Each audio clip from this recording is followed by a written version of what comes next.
What's good, YouTube? It is your boy Save the Clip. I'm back in the building with another video, and in this video I'm going to be showing you guys the most dominant builds in NBA 2K19, meaning the builds that you can take to the park and that you can take to Pro-Am to dominate.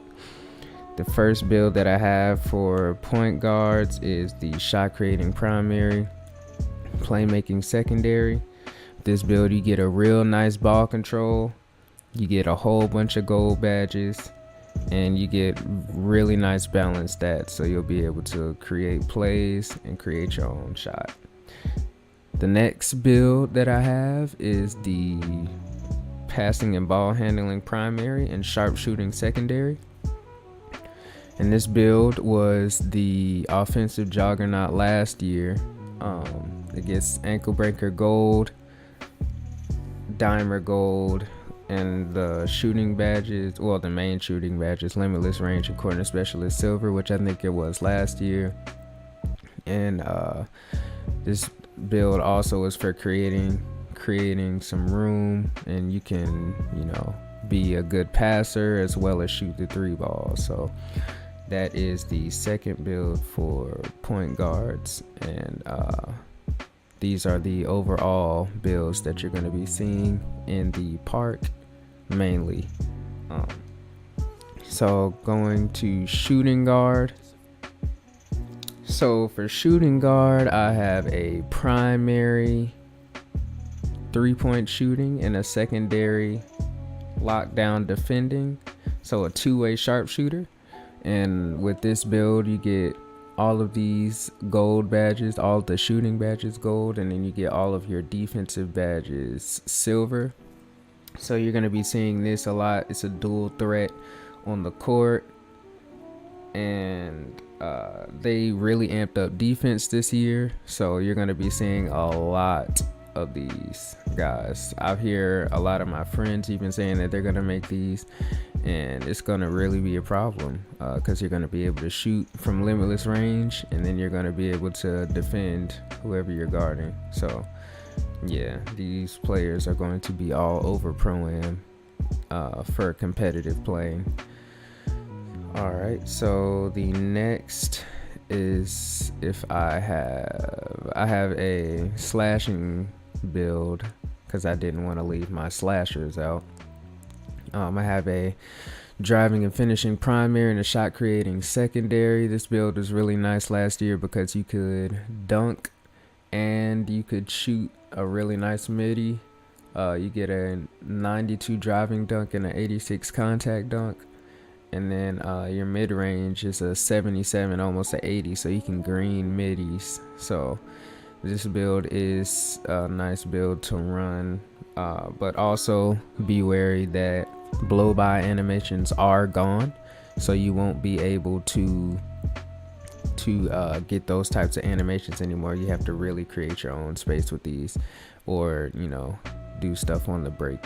So just take caution in that when creating this build. All right, and the next build that I have for shooting guards is the pure lockdown, and as you can see, they get 7 Hall of Fame badges. This build is going to be crazy this year because they did amp up the defense. The only problem I see with this build is the offense. If you take a look at those offensive stats, you see that it's pretty low, and it's like you get corner specialists and posterizer silver, but it's like your stats are really low, so it's like, what's the point of having those low stats if so just keep note that if you make this build, that you're gonna be sort of like a role player. You're gonna be, your primary is gonna be defending, and you shouldn't. This build shouldn't be made for an offensive-minded player. Mainly defensive players. So yeah, that's the pure lockdown. I'm pretty sure I'm gonna see a whole bunch of those in Pro-Am as well. Next, moving on to the small forward. So for the small forwards, I have also the two-way sharpshooting archetype, and for the same reasons, basically, you can lock up anybody on the court aside from like a center, and you get these really nice shooting badges and shooting stats. You make this person 6'10", and he's gonna be really dominant on the court. Really dominant. I have friends that are putting up over, like 140 points in my career. These builds are crazy.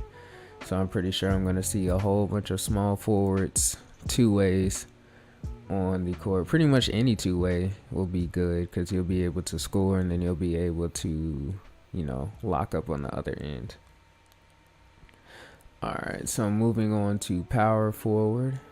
All right, so for the power forward, I have two builds. The first one is the shot creating post scorer, and this one is going to be sort of mainly for the park, but it can be in Pro-Am since it's a power forward and you're not going to be playing the center position.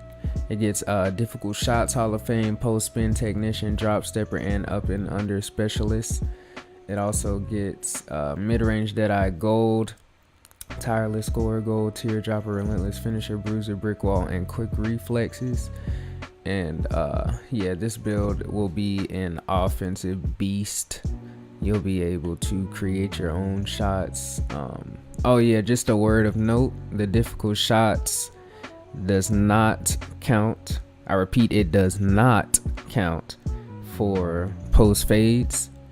It does count for hop shots out of the post.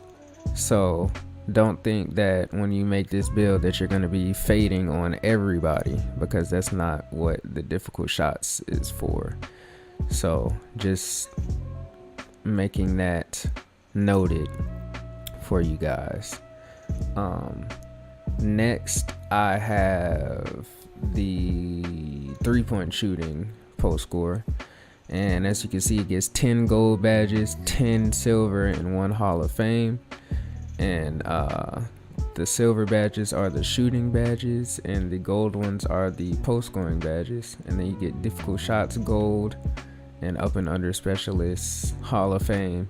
And this year, up and under specialist seems overpowered because it does it by itself. Because last year, I think you had to like manually do it, the whole movement by yourself. But this year it does it automatically for you, which is awesome. I think I'm getting up and under specialist the quickest out of any of my badges. So yeah, this build will also be an offensive monster. It can shoot, and it can go into the paint. Make sure you make it sort of stocky. Put some weight on him so that he'll be able to go up against these centers and and heavier, beefier builds. So that's what I have for the power forwards. And once again, these are the builds that I feel are going to dominate. So for the center position, I have a glass cleaner, which this is obviously going to be one of the best builds in the game, just because this game has changed rebounding animations to the point where snagging is back. You'll be able to snag over anybody that doesn't have a 99 offensive rebound or defensive rebound and Hall of Fame hustle rebounder. It's just a fact. Like, this is the best rebounder in the game, and rebounding is very important in the game. So if you want to make a build that will contribute in the park and in Pro-Am, I suggest you either make a glass cleaner or any type of rebounding primary so that you can get a really nice rebound. The second best build for rebounding that can score is a rebounding post scorer. And with this, you get a 84 offensive and defensive rebound, so it's pretty close to a 90. And then you obviously get your offensive badges. You get relentless finisher, post spin technician, drop stepper, up and under. And I didn't even know you get break starter. Then you get brick wall and bruise Hall of Fame. But yeah, this is a nice build for rebounding, and you can also score since it's post scoring primary, so you can go up against those glass cleaners and all those other types of builds and be able to, you know, hold your weight and get rebounds. I think it gets hustle rebounder silver as well. Yeah, it gets hustle rebounder silver, so you'll be able to snag basically on other builds, especially if you're not going up against a glass cleaner. It's a GG. So yeah, so make sure that if you want to dominate in this game, to choose one of these builds, because I'm sure that you'll be seeing a lot of these builds in Park and Pro-Am. So just want you to be ahead of the game and know what's going to be in the know. So yeah, like, share, and subscribe if you guys are new. Have more content coming for you guys, and hope you guys enjoyed the video, and I'll see you guys on the next one.